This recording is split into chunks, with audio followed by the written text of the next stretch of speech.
বাংলাদেশ সরকারি কর্ম কমিশন পিএসসির সাবেক গাড়ি চালক সৈয়দ আবেদ আলীর কাছ থেকে কারা প্রশ্ন কিনতেন তা নিয়ে গুঞ্জন ছিল শুরু থেকেই। প্রশ্ন ফাঁস কাণ্ডে এই আবেদ আলী সহ 17 জনকে গ্রেফতারের পর এবার তদন্ত কর্মকর্তারা সেই দিকটি খতিয়ে দেখছেন। জিজ্ঞাসাবাদে প্রশ্ন ফাঁসের অন্যতম হোতা আবেদ আলীও এমন অনেকের নাম বলে দিয়েছেন যারা ফাঁস হওয়া প্রশ্নে পরীক্ষা দিয়ে হয়েছেন বিসিএস ক্যাডার।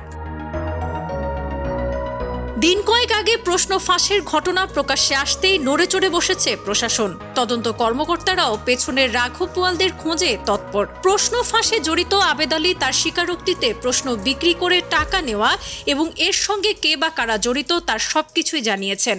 বলেছেন তার হাত ধরে অনেকেই হয়েছেন বিসিএস ক্যাডার। জানা যায় আবেদ আলীর হাত ধরে যারা বিসিএস ক্যাডার হয়েছেন তাদের তালিকা প্রণয়নের কাজ মঙ্গলবার থেকে শুরু করেছে একটি সংস্থা।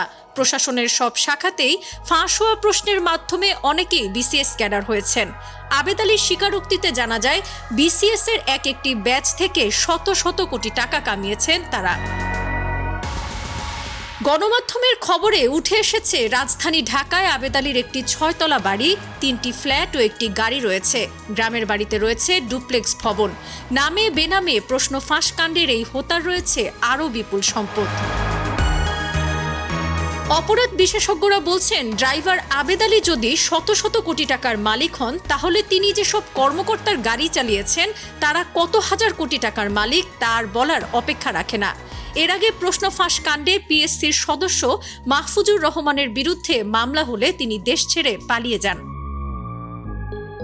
সোমবার বাংলাদেশ রেলওয়ের উপসহকারী প্রকৌশলী পদে নিয়োগ পরীক্ষার প্রশ্নপত্র ফাঁসে জড়িত অভিযোগে রাজধানীর শেওড়াপাড়া ওয়াসা রোডের নিজ ফ্ল্যাট থেকে সৈয়দ আবেদ আলী ও তার বিশ্ববিদ্যালয় পড়ুয়া ছেলে সৈয়দ সোহানুর রহমান ওরফে সিয়াম সহ 17 জনকে গ্রেফতার করেছে আইন শৃঙ্খলা বাহিনী।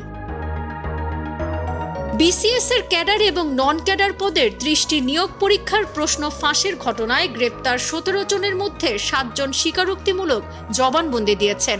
জবানবন্দিতে তারা বলেছেন প্রশ্নপত্র চাকুরি প্রার্থীদের হাতে দেওয়া হতো না। পরীক্ষার আগের রাতে ঢাকা ও এর আশপাশ এলাকায় নিরাপদ জায়গায় চক্রের সদস্যদের ভাষায় বুথ রাখা হতো। রাজধানীর পল্টনে একটি গোডাউনে চাকরি প্রার্থীদের জড়ো করা হতো। সারা রাত প্রশ্নের উত্তর মুখস্থ করিয়ে সকালে পাঠানো হতো পরীক্ষার হলে। সাবরিনা কাজী, কালের কণ্ঠ।